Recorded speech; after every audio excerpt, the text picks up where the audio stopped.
vai conversando e vai chamando atenção. Eu fiquei com a parte de falarmos um pouco das leis. Eu vou passar de forma bastante dinâmica e rápida, numa linguagem não técnica, porque às vezes quando a gente fala com técnicos, a linguagem técnica só os técnicos compreendem, e quem nos ouve, muitas vezes, né, por mais que fique balançando a cabeça, dizendo que sim, a gente sabe, né, que não está compreendendo. Então eu vou fazer a minha apresentação. A gente tem aqui o mês do Outubro Rosa. Quem sou eu, né?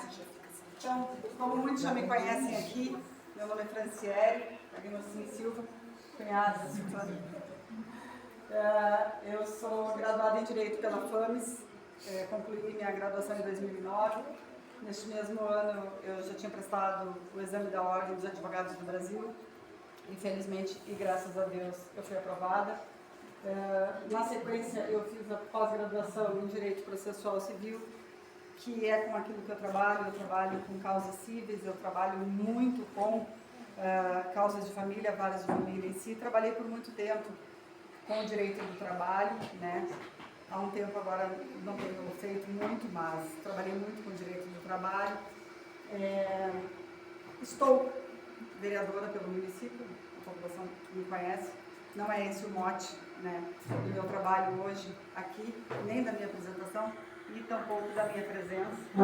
Então eu sou a esposa do Paulo Silva, né? Somos casados já, estamos juntos, agora em fevereiro completa 12 anos.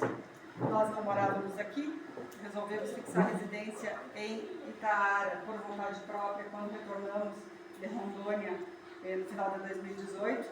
Em 2017 a gente já tinha adquirido um terreno aqui e era a nossa intenção morar aqui, então não viemos parar aqui ao acaso, nós escolhemos Itaara, estamos aqui porque gostamos, né? E procuramos hoje estar trabalhando pela comunidade e pela cidade e podendo fazer o melhor que, né, aqui estiver ao nosso alcance. Eu sou a mãe do João Vitor, as iniciais do JV. Eu tenho um filho com 25 anos, né? Já bateu asas e já me deixou. Já passei pela Eu sou madrasta também da Elo e do João Pedro, né? Nós nos conhecemos, nós dois já tínhamos, a gente brinca, né? Eu tenho o João, eu tenho um, Paulo tem dois, nós temos três, e entre eu e ele nós não temos nenhum, então a nossa família é organizada desta forma, tá? E a gente brinca muito com isso, são todos nossos filhos, né? Eu sou filha da Dona Lourdes, aquele ventre que Deus quis, que deu uma forma maravilhosa, alguns falam de uma forma terrível, foi criada, mas foi de uma forma maravilhosa, nasci do ventre da Dona Lourdes, minha mãe. Sou moradora da Etelvina, escolhemos a Etelvina para morar desde antes de conhecermos a Etelvina, e aqui estamos e não pretendemos sair. E sou uma serva. Na verdade, isso aqui viria aqui em cima, né? Graças a Deus. Eu sou uma serva do Deus Altíssimo, eu congrego na Assembleia de Deus, com muito orgulho. Eu conheci o Senhor já muito tardiamente, mas Ele sempre nos alcança, né? Uma série de uma forma ou de outra. Então, quando tenho tempo, as horas que eu não consigo servir aqui, mas tá bom. Porque nós temos um trabalho também com um grupo de jovens. Estávamos com um grupo de adolescentes durante 3 anos lá na sede central da Assembleia de Deus. Hoje nós atuamos com os jovens, né? E é uma bênção trabalhar com eles. Então, essa é a Franciele. Eu tenho 48 anos, fiz agora em setembro. E estou aqui para a gente conversar um pouquinho sobre os direitos das mulheres, principalmente em relação à saúde, né? Quando a gente tem um probleminha na saúde.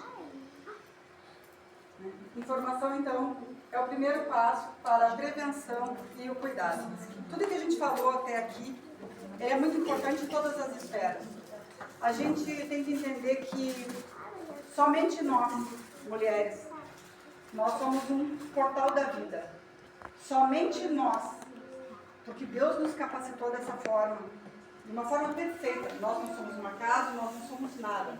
Nós somos uma criação divina e perfeita. Somente nós, mulheres, somos dotadas de um útero, de mamas que nos propiciam amamentar os nossos filhos. Somente através de nós, por uma vontade maior do que a nossa, é que nós trazemos a vida para o mundo. Então, é nesse contexto que muitas vezes esse ventre que abrigou uma vida, os nossos filhos queridos, né?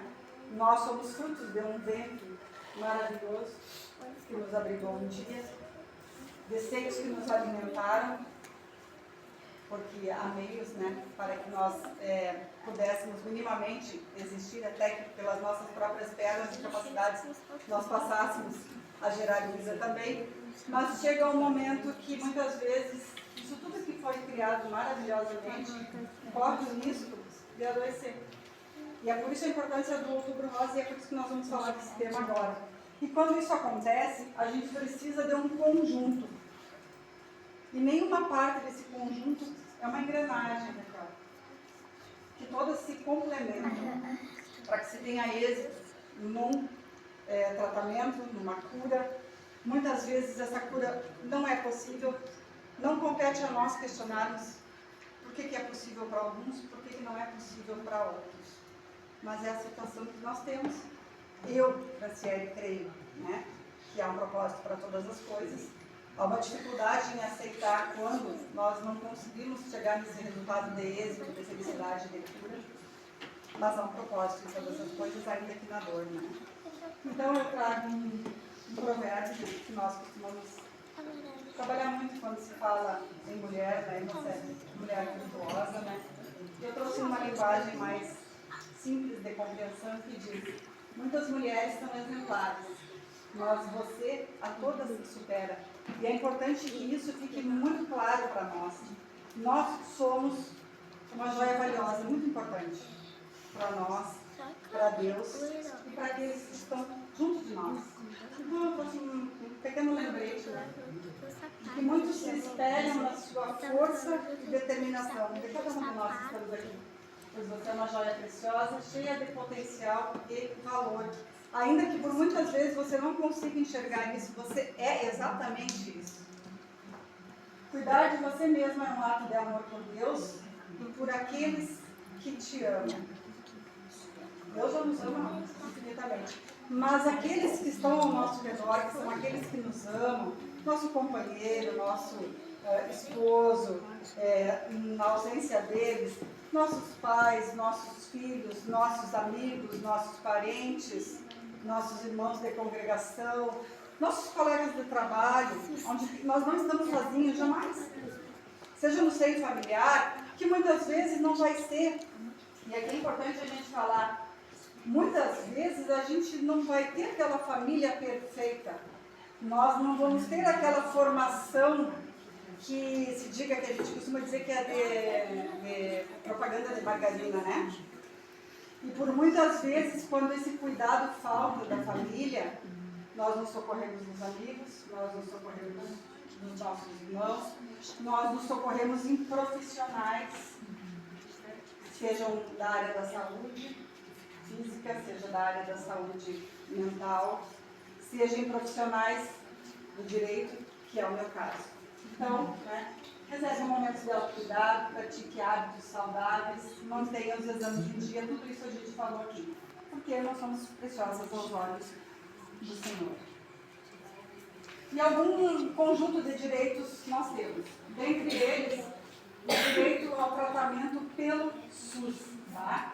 Eu não me importo com os números das leis, não é isso que eu quero passar para vocês, mas, em caso de necessidade, se no lugar que você estiver morando, e aqui a gente fala Itaara, porque estamos tratando de Itaara, se porventura, após o diagnóstico da doença, o tratamento não foi iniciado, existe uma lei que ampara o direito das mulheres para que em até 60 dias após o diagnóstico ele deva ser iniciado. Se ele não foi iniciado por inércia do próprio município, da parte de saúde, da Secretaria de Saúde, por um motivo ou outro, e aqui isso vale para qualquer município, mas como nós estamos em Itaara, vamos tratar próprio, né, de Itaara. Há um dispositivo de lei que nos permite acessar e obrigar que esse tratamento se inicie. Porque nós sabemos, né, a enfermeira está aqui, e todas nós ouvimos isso, que quanto antes tu descobre, quanto antes tu trata, as chances de cura são enormes. eu diria que ultrapassam até 90%, né? Em caso de êxito de chance. Sem compensação, a demora nos coloca em risco de vida, tá? Então, assim, esse tratamento ele inclui cirurgia, quimioterapia, a radioterapia, atendimento gratuito em todo o país. Isso serve para planos de saúde privados também. E isto obriga, inclusive, medicamentos de alto custo. Tá? É uma coisa que as pessoas muitas vezes não têm o conhecimento. Elas chegam muitas vezes ou num posto de saúde, né? Ela vai ser atendida pela rede SUS, e ela acha que ela tem que ficar distrita só aquilo que ofereceram a ela, só aquilo que deram a ela, que muitas vezes é muito menos do que ela precisa e pior, é muito menos do que aquilo que ela tem direito. Então, quando a gente conhece os nossos direitos, a gente tem capacidade de buscá-los, implementá-los e principalmente de exigi-los. Tá?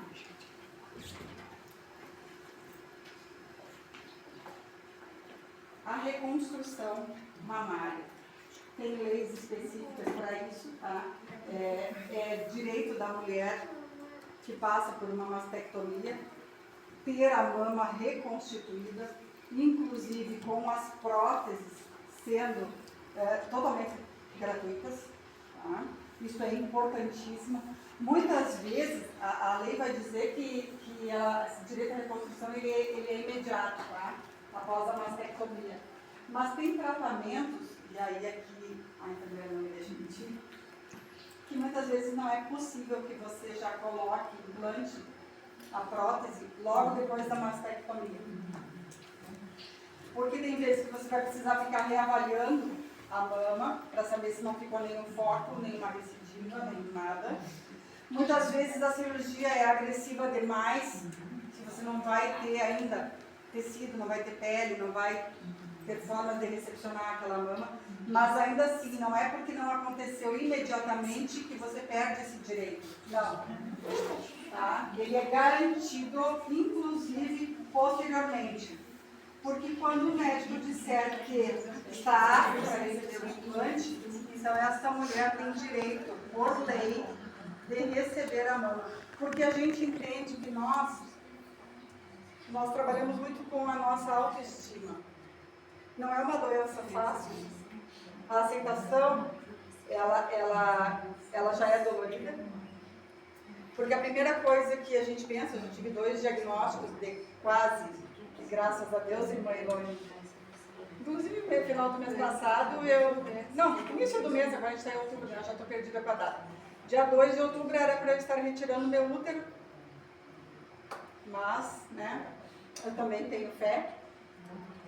E eu não retirei, porque ele está curado, está aqui dentro de mim, graças a Deus. Mas quem conhece um pouquinho da minha história sabe que eu vinha, né, eu e ele, nós estávamos numa luta desde abril, mas ele está aqui preservado. Eu sigo controlando e cuidando. Né? Mas a gente sabe que é uma agressão ao nosso corpo, a gente se pergunta, a gente tem essa preocupação, sim, quem vai cuidar dos meus? A gente nunca se preocupa com a gente se preocupa com o que está no nosso entorno. E por vezes a gente serve tanto, a gente ama tanto, a gente cuida tanto, isso não é raro. E no momento de necessidade, muitas vezes, aqueles que a gente imagina que vão ficar próximos da gente, são muitas vezes os primeiros a se afastar da gente. E quando vem, a gente está sozinho. É uma situação triste, mas é uma situação que muitas mulheres vivenciam. Seja por um câncer de mama, seja por um câncer de colo de útero, seja por uma outra doença qualquer, seja ainda por um problema psicológico, seja por um problema financeiro. Então, esse abandono, muitas vezes, ele acontece. Tá? Eu só queria deixar isso claro, que não pensem assim, não, eu sou um caso isolado. Não. O problema bate na porta e, muitas vezes, aqueles que a gente acha que vão estar ao nosso lado, eles somem, infelizmente, né? Então, o SUS, ele cobre a prótese e a simetrização da mama oposta, que é deixar o mais próximo possível. Porque para a mulher isso é muito agressivo. Se ver mutilada é agressivo. Né? Então, há uma forma de compensação para que esses danos, pelo menos estéticos, eles sejam minimizados. Isso tudo a lei nos garante. Em termos de direito do trabalho, eu trouxe aqui alguns tópicos, porque se nós fôssemos dissecar todos os ramos do direito, onde nós precisaríamos pedir umas pizzas, irmã Margarida, nós ficaríamos aqui até a meia-noite, imagina, né? Não tem milhares de artigos, né? Então eu peguei os principais pontos para a gente tratar, tá, pessoal? Então, é direito da mulher com câncer, e não só daquela que tem câncer, né, com doenças mais graves, mas estamos tratando no Outubro Rosa do mês, que se remete ao câncer, de mama principalmente, o auxílio-doença durante todo o tratamento, e aí para os casos de câncer, a gente tem a observância que não tem aquele período de carência mínima, porque quando tu passa a fazer parte, a integrar o INSS e a Previdência, que é quando tu começa a contribuir, para que tu tenha direito a determinados benefícios, é necessário cumprir-se um tempo de carência de 1 ano. Para que tu, então, já segurado do INSS, que é aquele que tem vínculo com o INSS, ele tenha direito de receber alguns benefícios. Mas neste caso aqui, tá, o auxílio-doença, ele independe do tempo de carência mínima. Digamos que tu adentrou numa empresa, tu estás trabalhando, né? Tem a tua carteira assinada, como a gente costuma dizer, a CTPS anotada, e dali 3 meses, 4 meses, você descobre um diagnóstico de câncer e precisa se afastar do trabalho por um período superior a 15 dias. Aí, nestes casos, a carência não vai ser observada, não vai ser exigida, tá, pessoal? Então, é um direito que as mulheres têm neste caso. Aposentadoria por invalidez, se ela não puder retornar ao trabalho. Muitas vezes, essa aposentadoria por invalidez, ela não vai ser possível porque tu não estás mais apta para a atividade da qual tu fazia antes. Mas o INSS, passando por uma junta médica da Previdência, ele vai dizer que tu estás apto para o trabalho, mas não mais apto para aquela função. Se tu tiveres condições de exercer uma outra função que possa ser aproveitada pela empresa, considerando as limitações que tu tiveste da doença, então tu é reintegrado, tu volta para o teu ambiente de trabalho numa outra função. Mas vai ter situações, vão existir situações em que isso não é possível. E quando não é possível, então, a aposentadoria por invalidez, que é aquela invalidez permanente e irreversível, tá?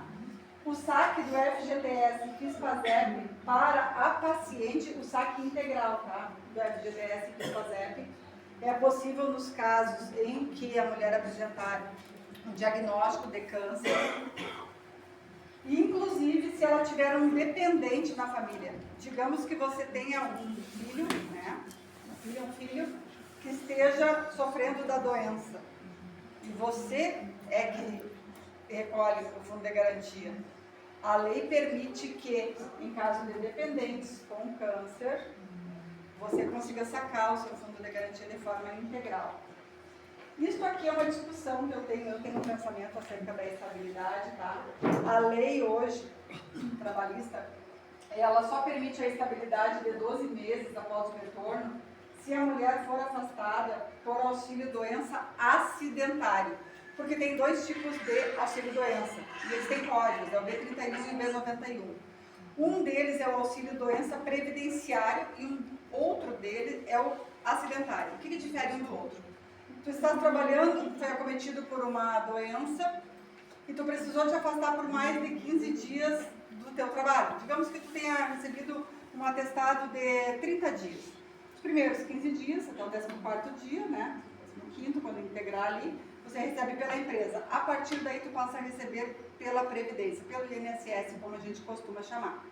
Neste caso, se a tua doença não tem correlação alguma com a tua atividade de trabalho, tu estarás afastado, então, pelo auxílio-doença previdenciário, que não é esse aqui. Certo? Este auxílio-doença previdenciário, ele não dá direito à estabilidade no retorno. Tu não tem o direito de não ser demitida pelos próximos 12 meses. Mas este aqui, que é o acidentário, que é o decorrente das tuas atividades. Digamos que tu é um operador de máquina, ou, né, tô citando aqui, vou pegar um exemplo de uma mulher, tá? Silvana está lá trabalhando no posto, bem feliz, vai lidar com bisturi, alguma coisa, tem um corte profundo que afasta ela das atividades do trabalho. Esse auxílio-doença dela é acidentário.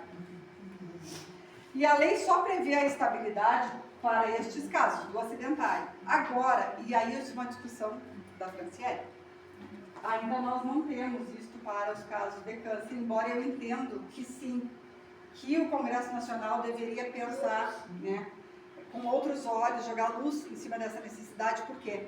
Porque como foi falado aqui, muitas vezes tu tem um diagnóstico e você cura, você trata e dali 4, 5 meses, 5, 6, 7 meses a doença aparece.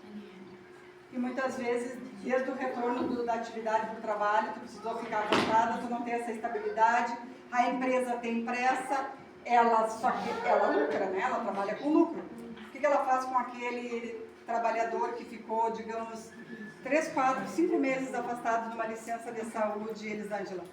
Voltou, está de alta, primeiro dá as férias para não ter que pagar. Assim, né? Primeiro concede férias, olha, tu chegou, que legal, vai tirar férias. Bem assim, tu acha que é muito bom tirar férias. Tu retorna das férias na outra semana, vai ao departamento pessoal, você está demitido. E muitas vezes, daqui a pouco, tu vai estar ali 5, 6 meses depois, você tem uma recidiva de uma doença que é muito agressiva. Então, isso aqui precisaria ser repensado pelo Congresso Nacional. E sobre o atestado, assim, o do atestado, né? E daí, tem empresas que descontam no Vale Alimentação, se ele é, ou cada empresa tem uma política? Cada empresa tem, porque as convenções coletivas de cada categoria, vamos dizer isso.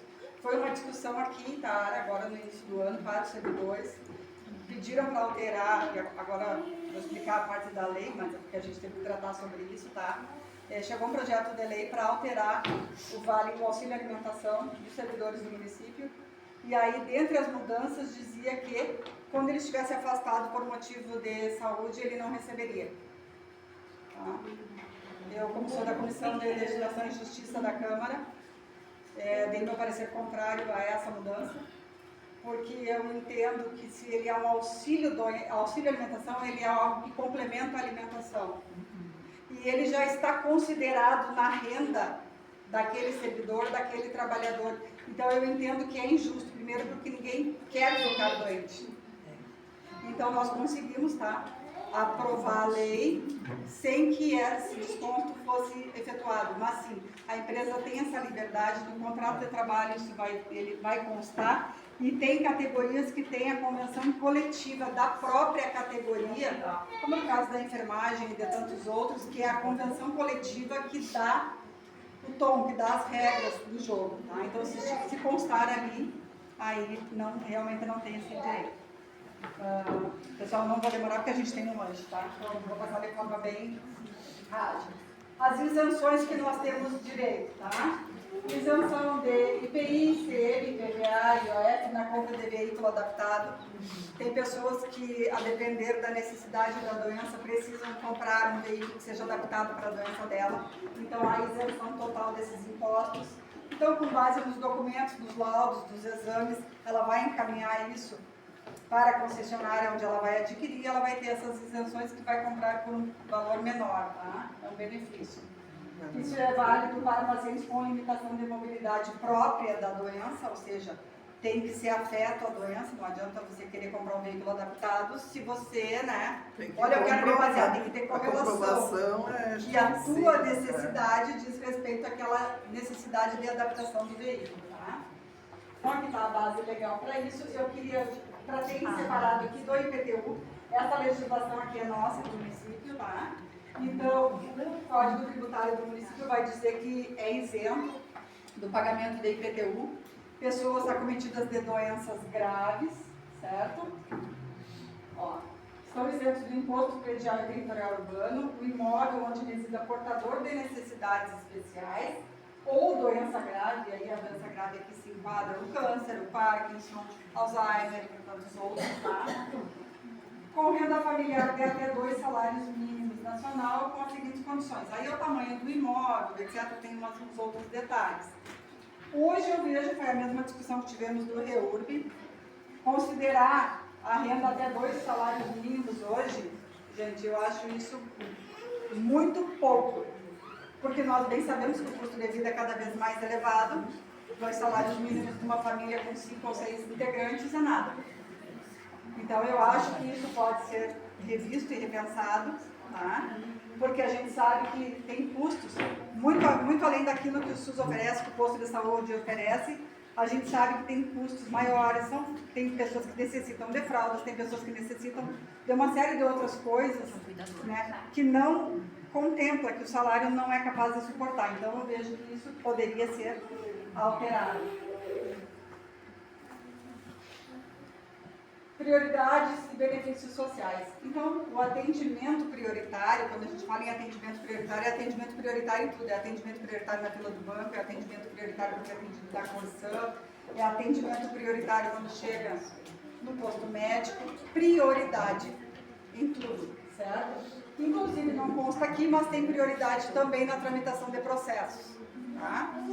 Então, pessoas, assim como os idosos, como pessoas com doenças graves, se eu ajuizar um processo hoje e o meu cliente, ele for um paciente que sofre de uma doença grave, eu vou marcar um link quando eu distribuir aquele processo, ou quando eu me manifestar nele, e ele vai ter uma velocidade diferente dos outros processos. É como se ele passasse na frente, justamente pela necessidade. A gente entra nessa mesma fase da prioridade, tá?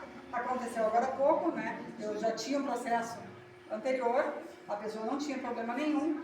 No momento em que aconteceu a doença, eu juntei os laudos e solicitei a prioridade, rapidamente os despachos eles começam a ser mais ágeis, porque ele entra numa fila de alerta, tá? Então, é um direito.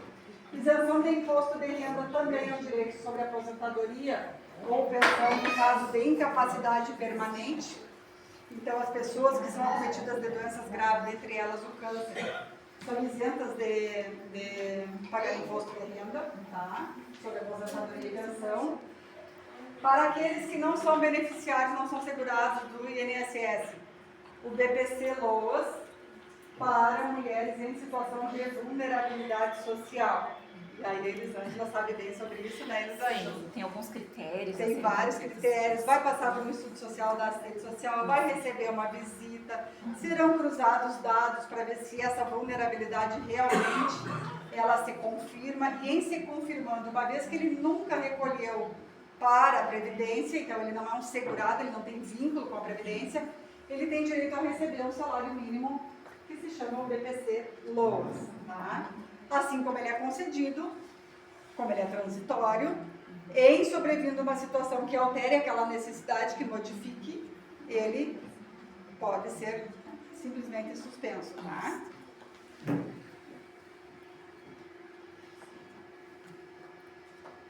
Medicamentos e exames, então, são todos gratuitos pelo SUS, inclusive os de alto custo, e se isto for negado, a lei ampara o pedido, tá, pessoal?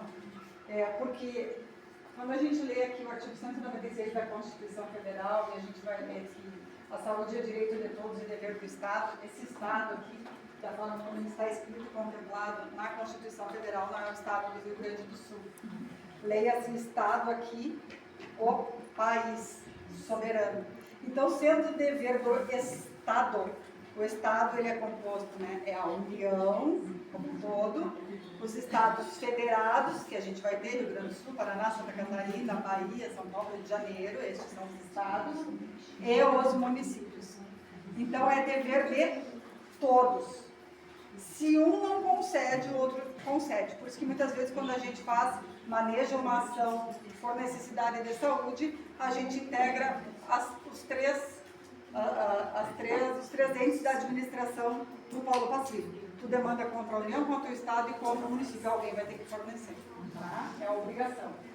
O tratamento fora do domicílio, chamado também de TFD, é um direito, ele se aplica quando tu precisa te deslocar para um tratamento de saúde depois de exaurido tudo aquilo que o município pode disponibilizar.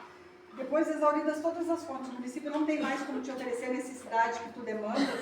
A partir de 50 quilômetros a gente tem a chamada TFD, que é uma ajuda de custo para o paciente que precisa se deslocar. Ele inclui alimentação, ele inclui hospedagem, ele inclui outras despesas, inclusive o transporte, tá? Quando o município de origem não tem estrutura para te oferecer isso.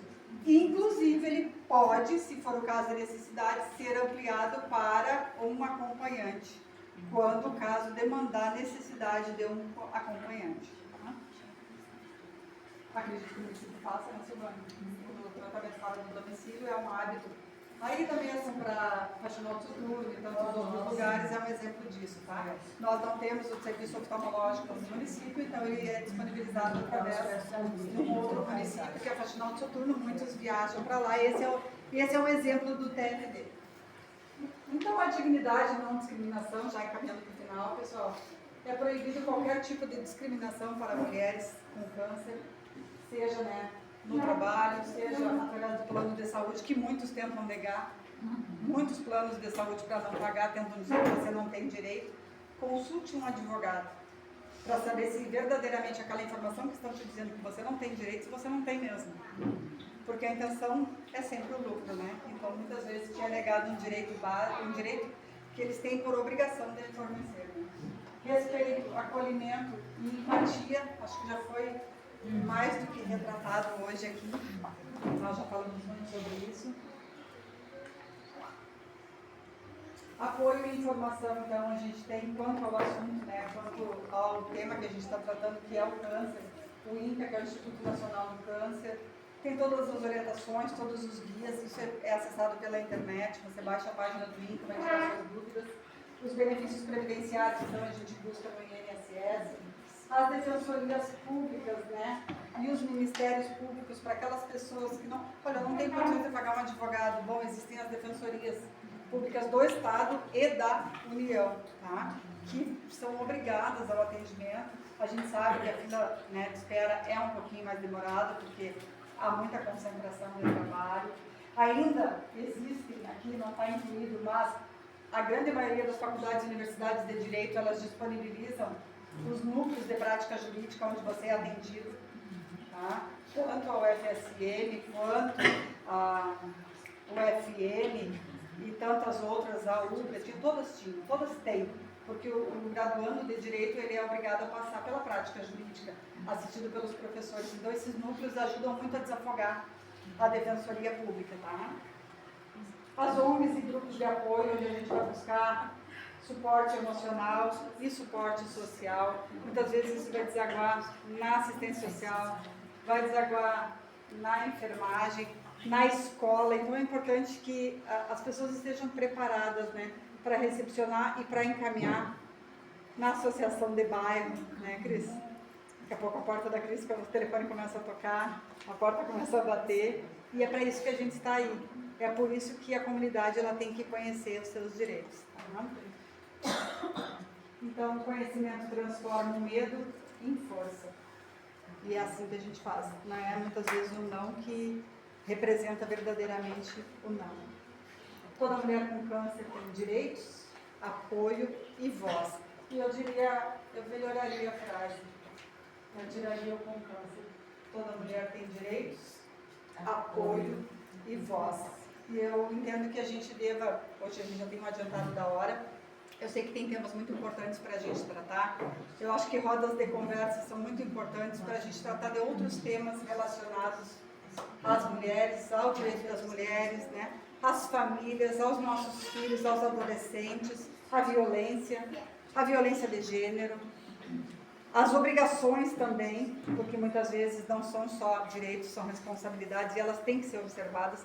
A gente tem que criar essa cultura, esse hábito de saber que nós também temos limites.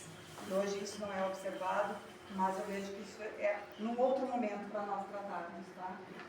Então a conscientização, que ela é muito importante, ela já foi tratada aqui por muitos, né? Buscar conscientizar as pessoas que estão no nosso entorno, buscar informar essas pessoas, buscar direcionar elas também para um tratamento adequado quando da necessidade de cada uma. E esse é o nosso dever. E pessoal, sabemos que hoje nós ultrapassamos o nosso horário, então eu agradeço a todos vocês, fico disponível para dúvidas. Os meus contatos eu vou deixar na tela, vão estar lá no início, pode entender, por favor. Agradeço a participação de cada um. Eu sou moradora da vila.